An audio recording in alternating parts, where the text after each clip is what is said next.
I am excited and honored to introduce today's guest, Josh Grisetti. Josh had a profound spiritual experience and an encounter with the Creator through an accidental overdose during a dental procedure.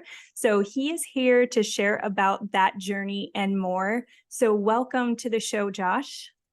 Thank you very much. Happy to be here.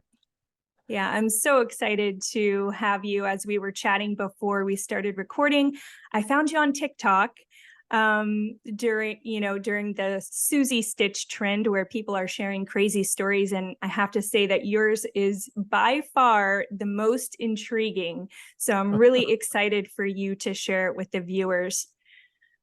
Happy So, to do it. yeah.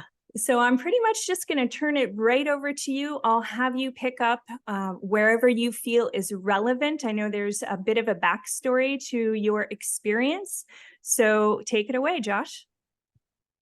Yeah, so the backstory, it feels important to me because the danger of the story to me is that it just gets lumped into some sort of drug hallucination story. And there are people I've learned since this encounter. There are people who that is like their journey in life. They call themselves psychonauts and they experiment with drugs, trying to find divinity in themselves and all the things. And I just want to be clear from the front of the story that that is not my journey. I've not experimented in those things. So it's important to distinguish the backstory from that sort of path. So let me, and you already sort of headed off at the path. It is related to dentistry. Basically, when I was young, very young, I don't even know, before the age of 10, probably. Uh, I had a a really horrible dental experience, where we didn't know it at the time, but they used a drug called Novocaine, which everybody generally knows that word. But what they don't generally know is that they don't use Novocaine anymore. They use lidocaine. And one of the reasons for that, as I understand it, is that lidocaine has smaller molecules that go that can get deeper into nerve endings and particularly in the teeth. And so when they were using Novocaine, some people have more complex nerve pathways, I suppose, in their teeth. And I was one of those people. So the Novocaine, they had given me so much Novocaine, they thought, there's no way this kid can feel anything. But that was not true. And so it basically came down to this child in this dentist's office versus these dental professionals who really believed that I should not be feeling pain, but I was. So the result of it was they just held me down and drilled, to do some fillings and those types of basic dental stuff. And it was horrific at the time. And I did not understand it as a phobia, and PTSD style phobia. I did not understand it for years.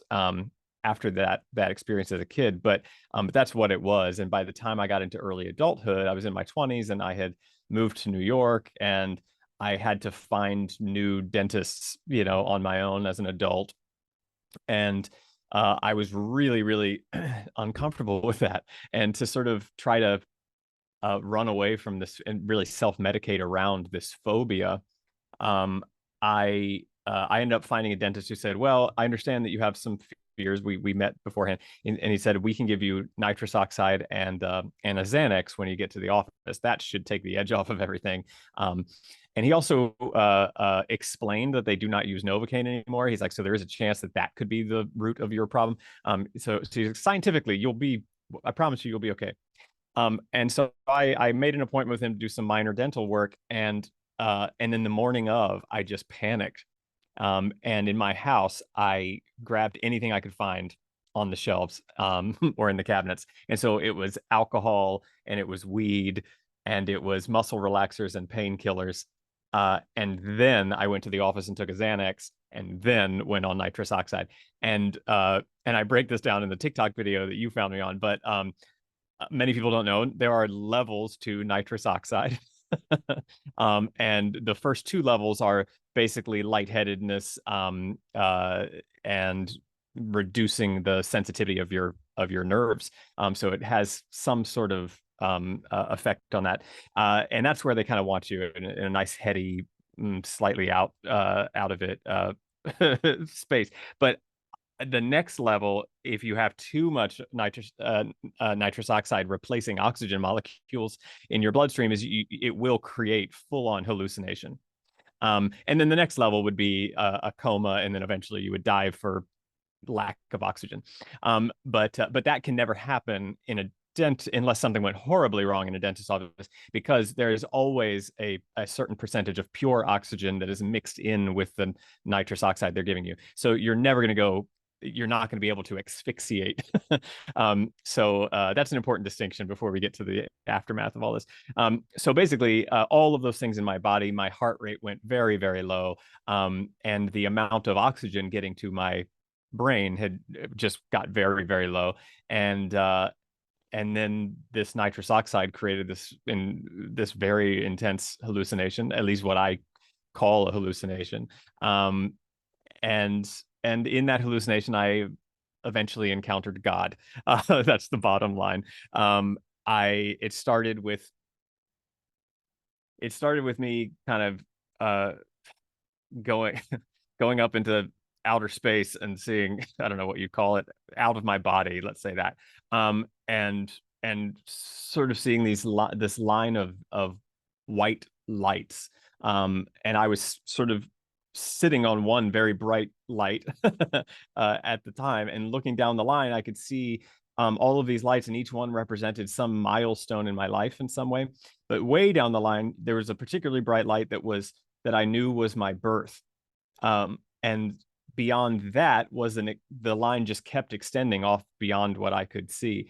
And then in the other direction, the exact same thing. There were all these milestones, things that have not happened yet, but I knew would happen. And one of those bright lights toward the back of that line was my death. But beyond that was a whole nother row of lights that just kept going and going and going into infinity. And so that was the starting point of this journey. Then I sort of felt like I got sucked back into almost like going back into yourself, into the chair, into like the current moment, and then going further, like going past the chair and into the ground and into yourself.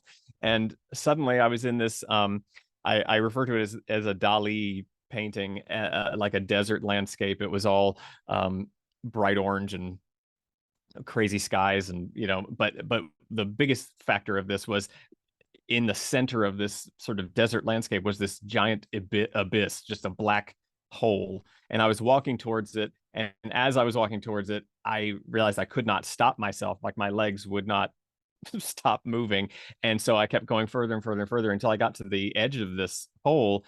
And then as I peered into it, I really had this overwhelming sensation that, oh, this is my subconscious. Like this is whatever is lurking in the depths of my brain. It's down in this hole, and I'm now going to go down there. And I really believed that there was probably horrific things waiting in the bottom of this pit. And so I fall Alice in Wonderland style, just falling and falling and falling until there's no light anymore. The hole from the top is gone. It felt like I don't know how long the falling itself, but you almost it felt to the point like you get comfortable with the sensation of just falling. Like you're just like, oh, this is my reality now, is falling. That's what my existence is. And just expecting at some point I would splat into something. And but instead it just sort of like in a cartoon or a Mission Impossible movie, you just sort of stop right at the floor of this thing. And in this black void, these two big eyes open up in front of me, sort of horrific style. Like fear was the first sensation I really remember about this. And just realizing immediately that this was God. Like and I can't explain why I would know that. But I did. And so then I thought, oh, now I get it. I've died. I am dead. Like whatever, all that stuff that I just put into my body has killed me. And now I will face whatever comes next. And at the time I was, and I guess I should rewind to tell the beginning of this part of it. My spiritual journey had been, I was raised very conservative Christian in the South. um, in Virginia, and I had fallen away from that for many years. It had not made sense to me for a long time, and at the time that this happened, I was in a particularly dark place, and in terms of spirituality, and I really sort of I called myself sort of an angry atheist. Like I was really determined to be an atheist. I did not want to believe that there was a God. But I had sort of put some faith in that idea. Like there's no, and even now I question, do atheists really exist, or aren't all atheists sort of some level of agnostic? They could believe if a certain amount of evidence was provided to them. They acknowledge that. That makes them agnostic. But at the time, I didn't even want to believe that. I wanted to believe, no, I can be an atheist. There is no God. And so the first thing out of this thing's mouth was it shouting at me, said, stop telling people I don't exist. um which I guess also clued me in to exactly who and what I was talking to. uh and then I sort of cowered and thought, I mean, is are you going to, I mean, is this judgment? You know what I mean? Am I, because if you're real and I've been going around telling everybody you're not real, and with that Christian sort of very harsh upbringing, that made me think, oh, well, then this must be the entry to hell. And I'm about to find out whatever that's like. And then God sort of talked me off that cliff and said, no, no, that's not what's happening. You're not dead. But we have a lot of things to talk about. And at this point, uh, God kind of explained, look, you're out of time and space. You're no longer, this is not the reality that you are familiar with. So we have all the time in the universe that you want to kick around and talk about this stuff. What is it that you need to know? And basically said, this is the only time you're going to encounter me in your lifetime. I will see you on the other side. I'll be the thing that helps guide you into the next thing. But for this life journey, this is the only time we're going to have this type of direct communication. So what do you need to know that will allow you to understand that this was this divine experience, and that you're getting all the information you need to take the next steps in your journey? And so then I just started racking my brain of all the things I could think of to ask, and then I did. And I don't know how much time passed. It felt like 150 to 200 years, like something astronomical. And a lot of it was just experiencing things. Like I would ask about the beginning of all things, like where did all this come from? How did it begin? And rather than just telling me something, they sort of showed me what that looked like in a really fast way, but fast on that time scale is still years. Like so that's a lot of the time is taken up by that sort of stuff. I remember I walked through, well, we'll get to it, but in the early part of the vision, I remember once the eyes sort of dissipated a little and I could see the full face of this thing, the weirdest thing was that it looked exactly like me. It was my face. And instantly I think, well, and we'd already had part of these conversations going already. I was like, wait a minute, pause. Why do you look like this, like that? That scene, what's not talked about in the book is that I'm an actor. That's my trade. And I don't talk about it in the book because acting is such a strange business. And I feel like once you introduce that to an audience, they captivate on that thing and want to think, what does that mean when someone's an actor? And I just, so the book doesn't address it at all, but that is my trade. And and so my initial thought was, I know actors are egocentric people sort of by nature, but to see God in the shape of myself, that feels strange.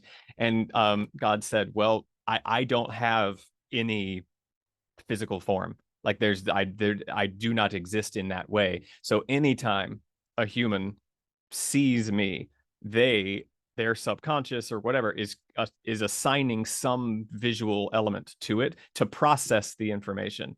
So you are assigning something to whatever you're seeing right now. And the reason God, and I would say, well, even then, why would my brain want me to be God? Like that's the thing.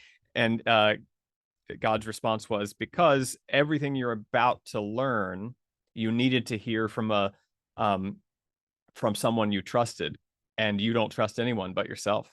and so you need you to tell you. So here you are, which was also the first sort of, that was, of all the crazy things so far, that was the jaw-dropping thing for me at the moment. It was like, oh my God, that was totally true. I really didn't trust, and I still struggle with it, but at the time I really did not trust anybody else. So so that was the beginning of the journey. The things we covered, and I don't know how deep you want to go into these things, because again, it's longer than an hour of stuff. But the things that I was really focused on at the time were the things that I think you would probably expect from someone who grew up with Christianity. It was all very Judeo-Christian centric.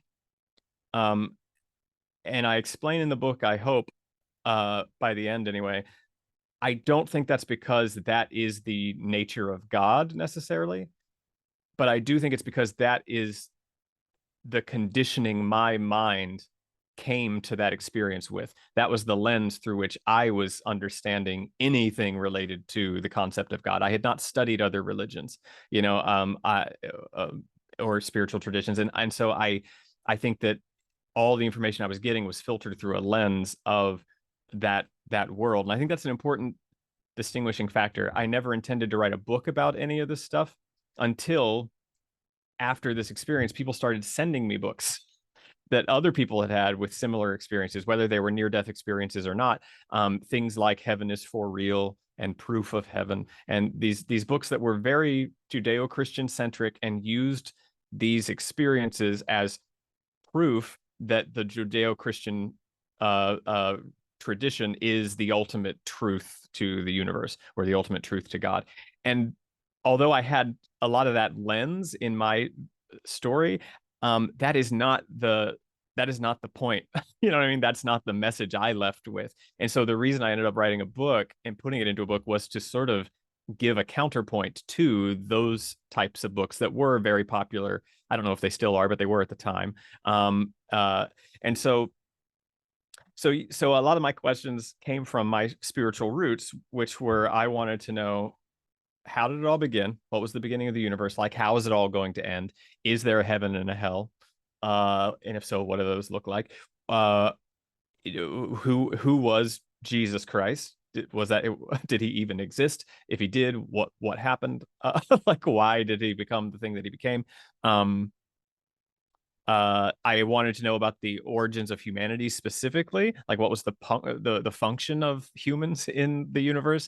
Was there meaning to any of this? Is it all random? Like, what I wanted the function stuff. I had some nitty-gritty questions about, like, the stuff that if you're a young kid growing up in Christianity, you get fixated on, like the devil and the Antichrist and the Book of Revelation and the end of the world. I had a lot of questions about those things because I had been raised with them, and I kind of dismissed them all as nonsense. But I was like, well, if I'm going to talk to God, I want to know more about it. And I will say the one thing that I failed to ask, and if I could go back and do it again, I would have done a whole deep dive on, this is going to sound silly, but it's just true. I would have done a deep dive on aliens. I really wanted to know more about the other outside of our planet. And for some reason, I never thought to ask it during that time. I was so fixated on the human experience and probably my own experience. Because at the end of the day, it is my subconscious I was diving into. And that's also why I called the book God in My Head. I leave it an open question. I have opinions and thoughts on it, but I leave it for other people to decide. Was it purely my subconscious? Was it a divine encounter? Could it have been both? And does any of it matter at all? But I'll let you ask any questions you want. But I'll just wrap up and say that at a certain point in the journey, God sort of said, "Okay, that's everything." I had no other questions to ask immediately. And he sort of, and I say he because maybe just colloquially, there's no gender to this, but it was an entity. But he basically said, okay, it's time to go back. And my last parting question I really remember was, oh God, okay, what am I supposed to do with all of this information? This feels like no one person is supposed to have this much information about God and all these things. Do I do I go out and tell everybody? Do I evangelize about this? Do I write a book? Do I start a church? Like, what do I do? A whole new religion? And one of my favorite responses, this is in the TikTok video too, is God just saying, "Oh, I don't care." Like it does not matter at all what you do with this information. This was for you. This is Mm. between you and I. This is between you and yourself. This is between you and the cosmos. Like, how much you want to share that with others is totally up to you. But you do not need to do anything ever on my account. If I want something done, I could do it. I don't need you. Like, that's not the point at all. So knock yourself. You want to write a book? You want to start a religion? Go for it. And it basically implied you wouldn't be the first to have this type of experience and then go and start a whole world religion around it. He's like, so it does not, it won't matter. Great, which I just think is the most honest and ultimately the most logical response a god would have to a human asking a question like that. So it sort of was it sticks out as one of my favorite of all the stuff we covered, one of my favorite responses from him, or them, or it, whatever you want to call it. But anyway, and then I came back in, and I will say that it came back into my body, and I remember the dentist saying, that didn't seem like any time at all, right? And I was just so dumbfounded. It felt like I had stepped back into the past. Like it was the strangest feeling, and seeing this man's face again, and seeing the dental hygienist, and I'm in this office in Manhattan, and it's like, what? How did I get back here? Like, I have been so far away from this place for so long. And then stepping back into just life. I remember walking out on the street afterwards, and it was like a winter day in New York, and there's all these kids like from a local school that I guess had just gotten out, and they were all like screaming and yelling and laughing at one another. And normally I would just think, as a grumpy New Yorker, you're always just like, there's too much noise on the street and everybody. And in that moment, I just thought how beautiful it all was, like how all these young souls were together and like finding joy in the most mundane of things, and like it just, and riding the subway home and sort of looking at everybody in the eye and in a way that I hadn't before. And I realized this was a whole new sort of chapter for my understanding of reality, or the lens through which I will see reality for the rest of my life. And so that's a pretty remarkable moment. No matter what the cause is, and no matter is there truth to it, or truth is such an ambiguous thing. It doesn't even matter. What matters to me is the outcome of how revelatory that experience ended up being. So that's it in a nutshell. Wow, so amazing. Thank you so much for sharing all that. And I know you could probably talk for hours and hours. And in your own words, you said it felt like hundreds of years. So that's wild to me. And I have, many questions I'd love to ask about the content of the experience. But the first thing I would love to know is, you mentioned one of the questions you asked was about the function of humans and what's the point of all of this. What was the answer? So essentially, the answer was that all of us have, to use an analogy, it's like we all have a brain, right? And there are brain cells within the brain, and billions of them. We ultimately are, in a spiritual sense, our individual consciousness is essentially like a tiny brain cell of the cosmos, of God. Later, I found a quote by Carl Sagan, who said, "We are star stuff pondering the stars, a cosmos grown to self-awareness." And that, I think, is a great way of contextualizing what God told me in that moment, much more eloquently than I could have ever phrased it myself. It's basically everything is God. Like, if you wanted to replace the word God, because that's a very loaded word, and I recognize that. Maya Angelou did this again. I pulled I avoided any other thinkers for a long time until this book was written, because I wanted it to be its own thing. But now that I have other people's language, I'm like, oh, they did it so much better than I did. Maya Angelou uses the word all, all, for God. And I think that was real in what I experienced. That really relates.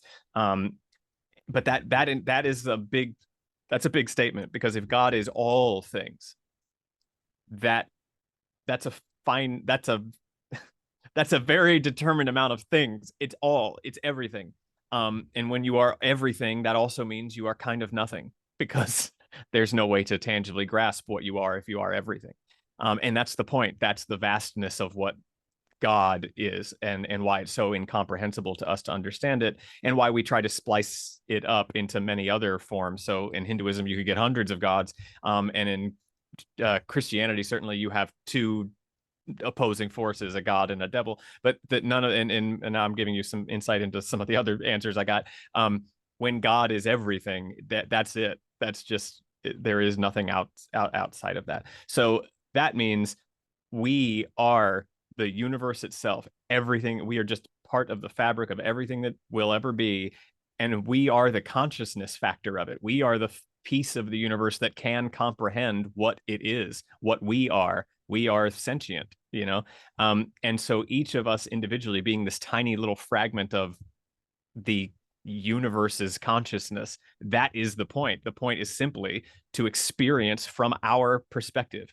Our journey is going to be unique, every one of us. And that's the point, is to soak up all of that experience and simply take it in, simply witness it, and go back to the whole at the end. And when we're all back together in one thing, that universal awareness, we will be again brought back into the allness of it, which is also what leads us to ideas that are in every major world religion about empathy towards your fellow man and compassion and treating the other as yourself. That is not a woo-woo idea in what I saw. It was, no, you're treating the other as yourself because the other is you. There is no distinguishing thing at the end of all of this. Right now it is, because we're all in our little silos, experiencing the world through this very narrow porthole. And that's the point. You're supposed to do that. That's how we take in that experience as an individual. But just know, at the end, you will not be an individual in that context anymore. You will be joined with everybody that you saw as loved one, everyone that you saw as neighbor, everyone that you saw as an enemy or an adversary. It's all back to the same thing. So what you do to someone else on this earth is truly something you will be doing to yourself in the end. You will experience it from all sides. So that creates a new sort of respect for what decisions we make in this life, I think. But I also think that's, to me, having experienced this thing, that's the root of all of that ideology, is that at the core of it, there's something spiritual that we know we are one another. Like there will not be a distinguishing factor at the end. So that's a really long-winded answer to try to get to. No, So I what's love the it. point? I love it. And I often say, when I'm asked that question, like, what's the purpose of life here? And I used to think it was to learn lessons. And lately I've just been saying it's just to experience, like that's what we're doing here. And it kind of sounds like that is in line with the information you got. That's exactly, in a single sentence, that's it, just to experience. Yeah. And I think so a lot of beautiful. people that overwhelms a lot of people. It's like, well, my experience is not as favorable as this person's experience, and I'm just afraid. I spend my whole experience just being afraid of things that could happen or whatever. And that's true.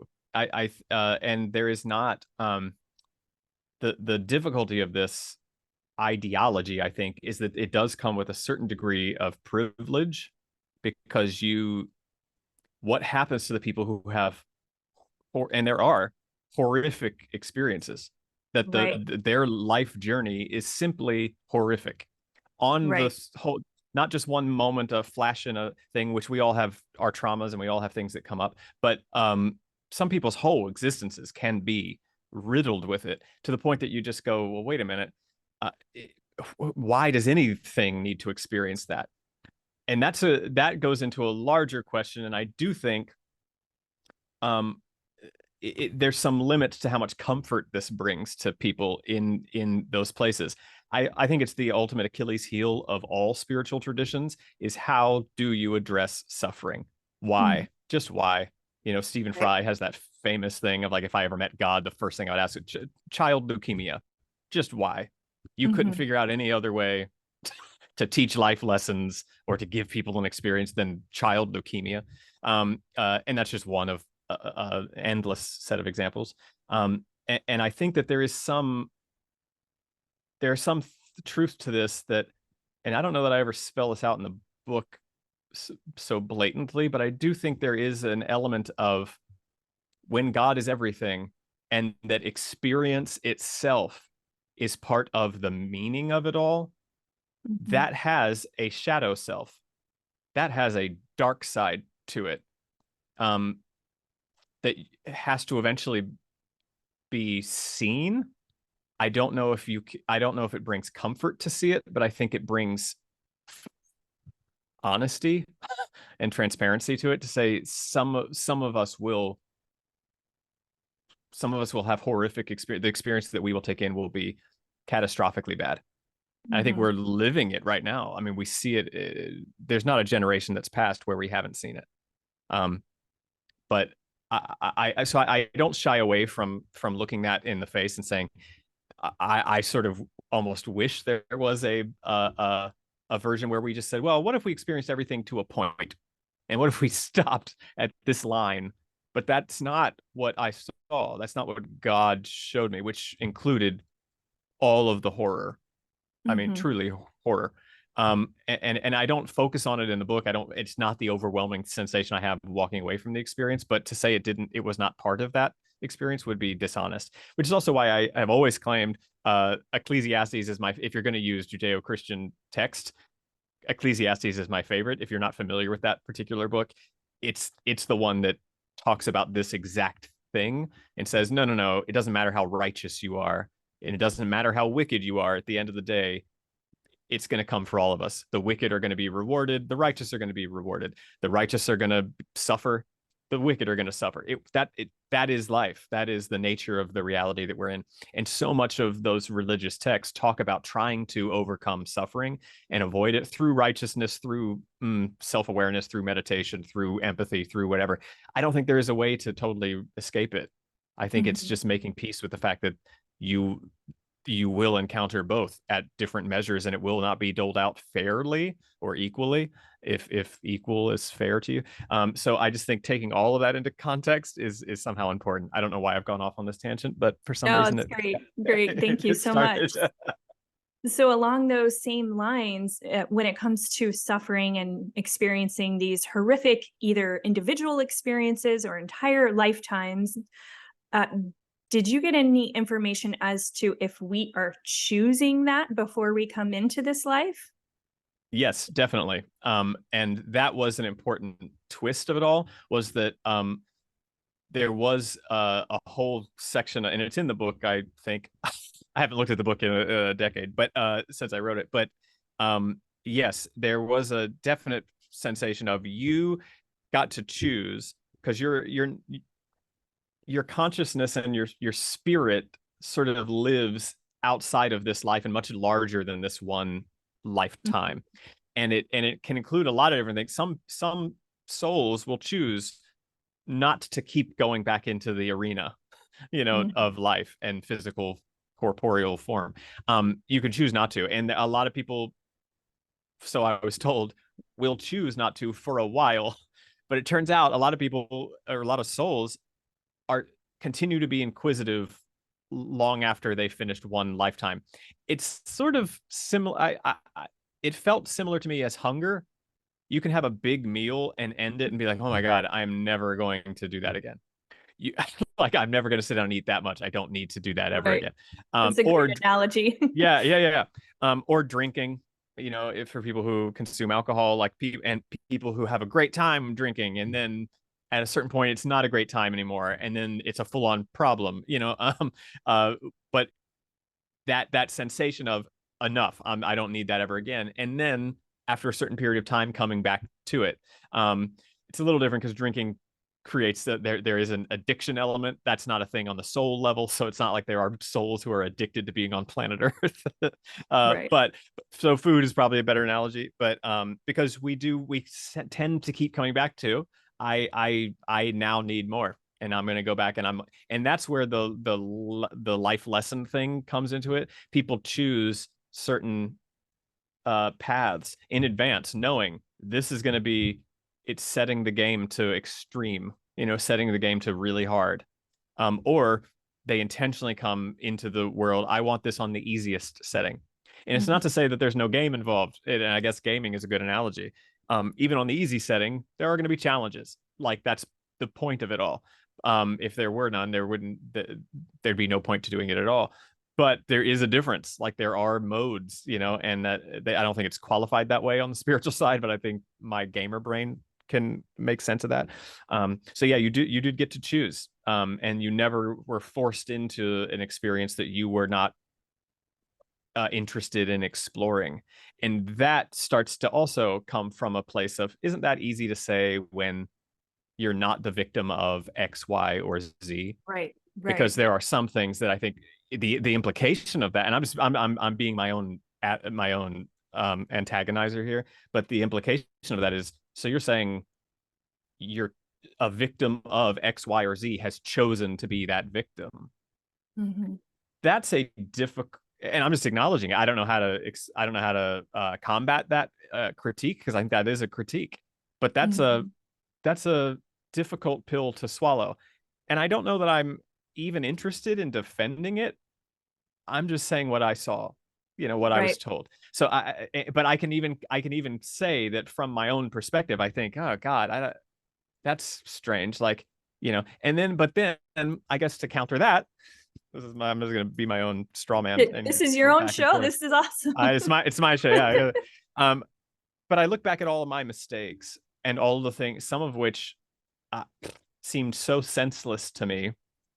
Some suffering that was so unnecessary and unwarranted, and I did not initiate, and whatever, that have happened over my lifetime. And I just think, so if I could go back and remove that element from my life, would I do it? And as painful as it is to say, I'll give you a really shining example. If I could go back in time and stop that kid from being essentially tortured in that dentist office, would I do it?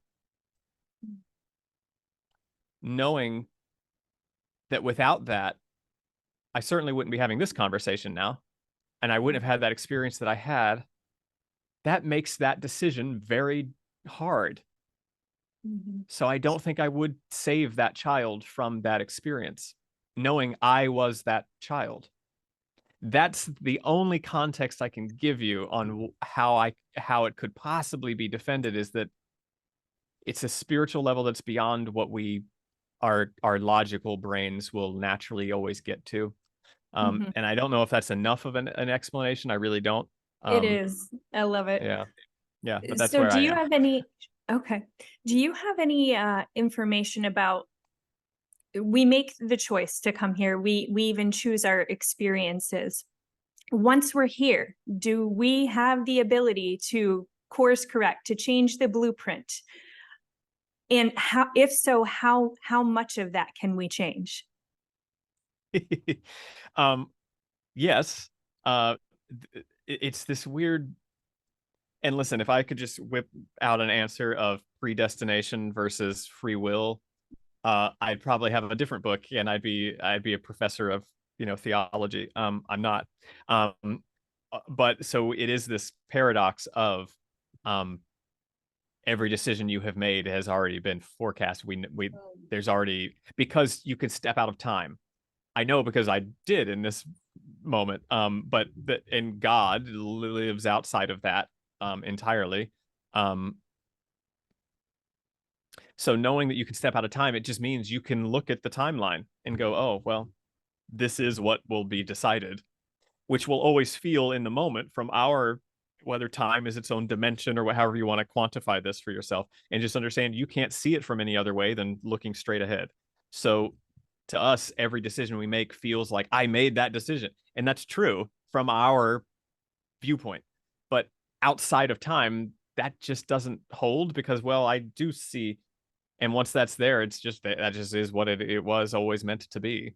So it's hard to answer that question. Yes, you can you can be on any course and just overnight change course. But also that was always predestined anyway. Yeah, it's so So complex. Like you said, that's it's bigger than our minds can grasp, for sure. yeah. And on the topic of timelines, I love the imagery that you paint when you talk about you first get into this experience and you're on this bright light, and as far as you can look in both directions, you see these lights, these points in time representing your past and your future. I'm assuming you have some belief of past lives now after this experience. Yes. And this is also the idea that souls can choose to go back over and over and over again. It's not Mhm, required though. And so I think that mhm, idea of an old soul versus a young soul is kind of real, because some souls don't spend a lot of time on earth. Like that's just not what mhm, they end up doing. They don't want to do it. And so, but for those who do, some just have hundreds, thousands of lives that they just live over and over in all different variations, because that's part of what that little brain cell of the mhm, divine wants to do. Um, I think in the book I talk about it as being like climbing Mount Everest. Like I don't, there is no part of my mind or my body that has any interest at all in climbing Mount Everest. The idea of doing all that work, training to do that, getting all the gear together, dealing with the elements, going up to, why? I have no interest, but somebody does.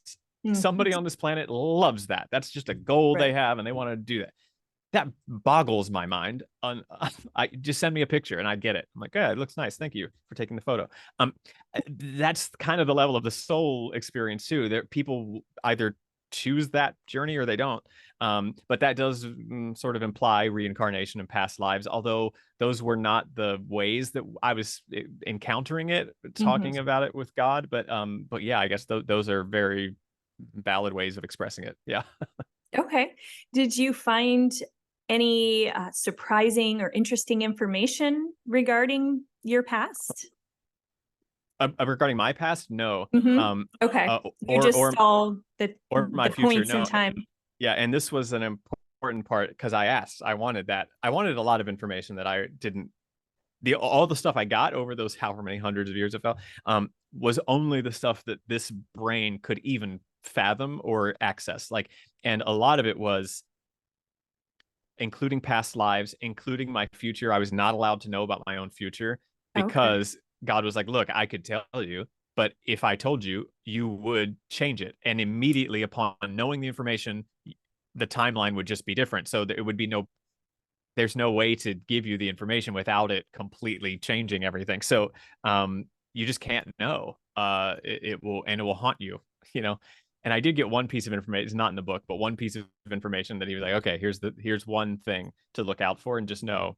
And it ended up fascinatingly, it ended up coming into fruition. But like God likes to do, it was in what I thought was just a straightforward answer was actually a parable and a whole story we could go into there. We'll make another podcast about that. But most of the things I wasn't allowed to. I wasn't allowed to understand. Like I was like, show me just what you actually look like. Just show me you, and not in anything I assign it. And he was like, I cannot do that. There is nothing to show you. It's all around you.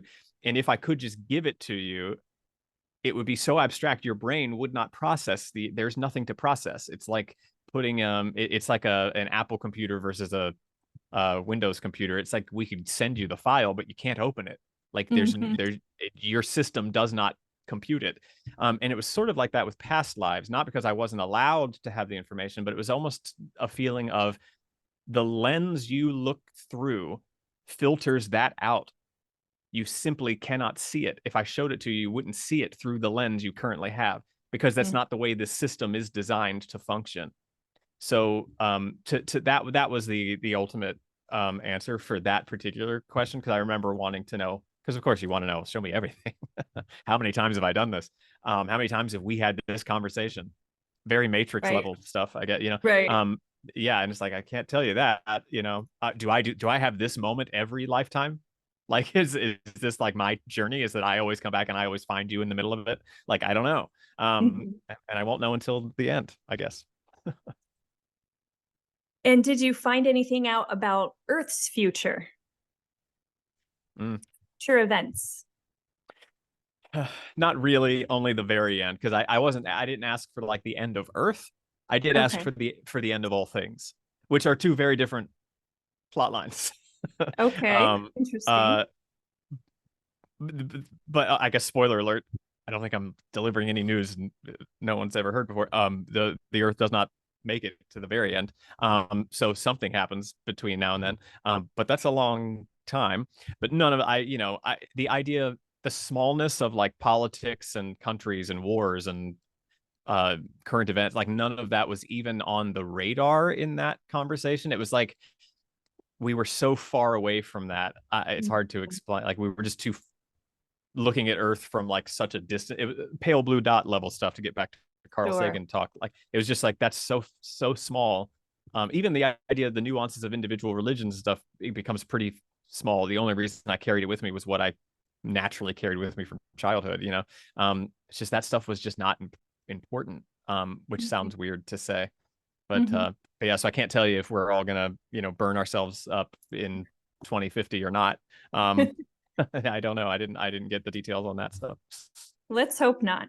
Do you feel like there was more information given to you than you were able to take back with you? I've heard this a lot with people who've had near-death experiences and really profound spiritual experiences where they're given the answers to everything. It's like they think of a question, it's instantaneously either downloaded into their awareness or they have this experience. But then when they come back, it's like they've only been able to bring back just a fraction of that. Is that what you experienced? Uh, to some degree, yes, there were, particularly about the things that on the periphery of what I was able to comprehend. That stuff felt very vast and very unable to be held on to. Like I couldn't, even the stuff that God allowed me to see little peaks of or whatever. It's he forecasted like you won't be able to carry this. This is beyond what you're capable of comprehending right now. And so that's the stuff that felt that way. The stuff that I could grasp, a lot of that, and this is what different, because I started doing a bunch of research after this happened, because I knew nothing about drugs. I knew nothing. I didn't even know near death experience. I knew that phrase, but and NDE. Like Yeah. that's like a thing. I did not know there was like a whole community. I did not know people wrote books about these things. And so all of that I learned after the fact and tried to piece together what was my thing. Was it a drug trip, or was it a near death experience, or was it something in between? And I don't know the answer to that. I don't know that any of us will ever know. But all I can think of is it possible that your brain does something in the final moments of its existence when it thinks it's dying and releases some chemical that gives you these visions, or you enter as some spiritual portal is opening up. I don't know.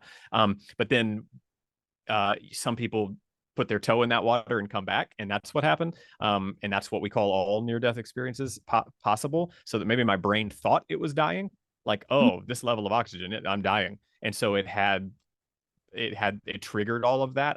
That's possible, I guess, but it's not like my heart stopped. It's not like I ever stopped breathing. Like it wasn't that. I was under anesthesia and had and clearly had a hallucination of some kind. So there's that angle of it too. But a lot of people who have any of these experiences, from what I've read since then, say what you just said. It was ineffable. Like I can't carry this information back.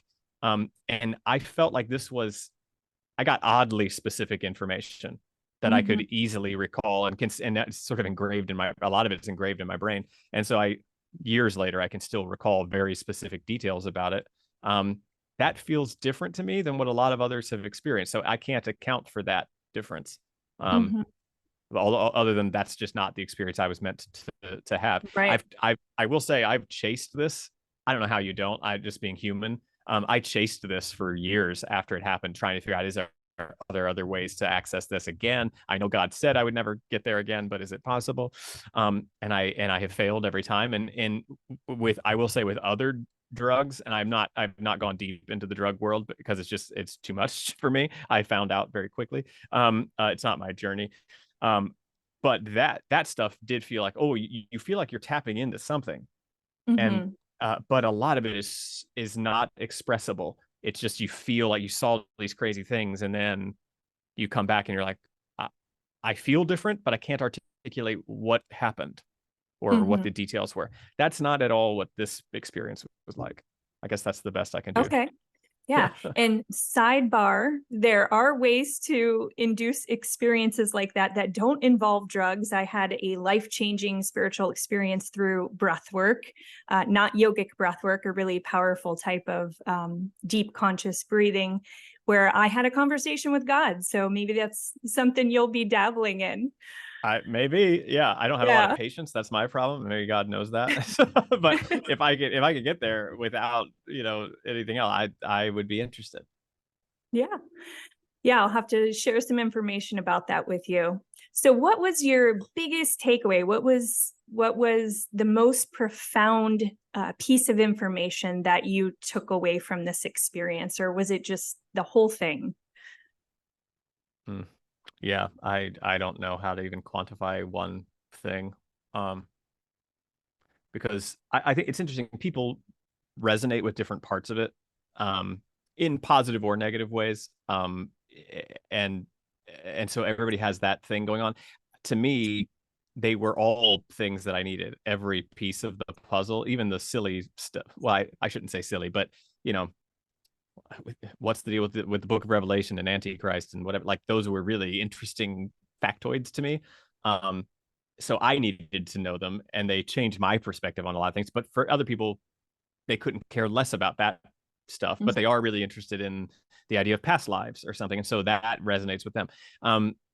But to me, I needed every piece of it. So I guess it's not a it's not maybe the answer you want, but I think the whole thing. But I guess the overwhelming feeling that I took away from it was I'm not alone, and that there is purpose. Mm, Um, that's and that is a profound shift of consciousness, I think. So no matter mhm. what the details are, to walk away with that, I'd say if I had to pick one sentence to give the answer, that I think that would be it. And how did you integrate all of this into your life afterwards? I imagine, you kind of spoke to immediately after, walking down the street, having this new perspective. What was life like after that experience? Well, the immediate thing is I call it the Ebenezer Scrooge moment of just running around the streets wanting to hug everybody and tell everybody what you experience, and just have everybody look at you like you have absolutely lost your mind. So and then realizing, oh right, I seem insane. Like I seem absolutely, so I need to take this down a notch, despite the fact that it is overwhelmingly profound for you, the person experiencing it. Right. I've been there. So I know that yeah. feeling. so Yes. that's part one, is just readjusting to, oh right, I need to like figure out a way to express this so I don't sound like a crazy person. Um, Hmm. and I guess that's part of the metabolizing of the experience. And then you just carry it with you. And what's funny is that you would think this would give you that feeling of great. I'm gonna quit my job, and I'm just gonna experience life, and I'm gonna not have any stress anymore and whatever. And that's also not what happens. I mean, that you get back in the weeds with dumb little things, and occasionally you remind yourself, remember all that stuff that you saw, like remember how this is all Hmm. just part of a thing, and it's all sort of been determined anyway, so all you have to do is play your part and ride the ride. Hmm. And stop. There is an element of, I put far less pressure on myself to like get everything right, just knowing I could get something perfectly right. If it was always destined to fail, it's going to fail. Like I, Hmm. you know, but part of the game of it all is doing the best that you can. And I've just sort of embraced that. I'm not gonna intentionally watch things fail and fall apart, but I'm also not gonna allow it to get so overwhelming that I feel like that the meaning is all these nuts and bolts. The meaning is not these nuts and bolts. But I'll play with those because that's part of the game. So there, Right. it's a constant balance, and that's, I guess, another big takeaway from those. It's a constant balancing act, Mm. and allowing yourself to just constantly be recalibrating, like you're surfing or whatever. Like that kind of feels like the right path, but just not beating yourself up when you fall off the surfboard, because that's also part of the journey. Right. Exactly. Well, Josh, thank you so much for having this conversation. It's been beautiful and enlightening, and I'd love for you to share with the viewers how they can find you, a little bit about your work, your book.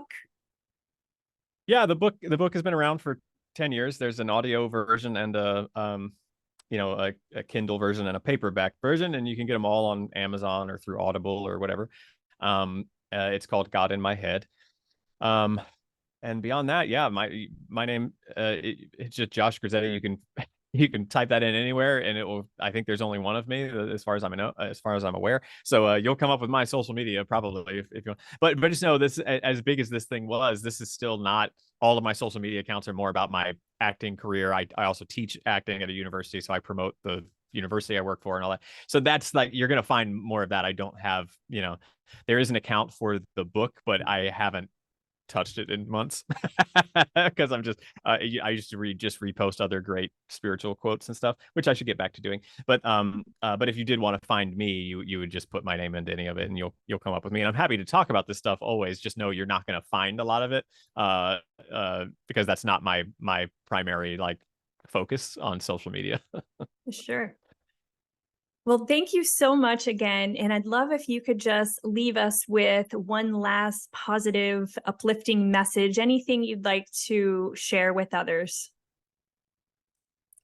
um I would say this idea of not being alone, and no matter what your experience brings, no matter what your journey brings, um, there is always this sort of profound cosmic level empathy that is rooting for you, rooting for your survival, rooting for your tolerance, rooting for your ability to find comfort, um, and providing options for where that comfort may come from, even in the darkest of times.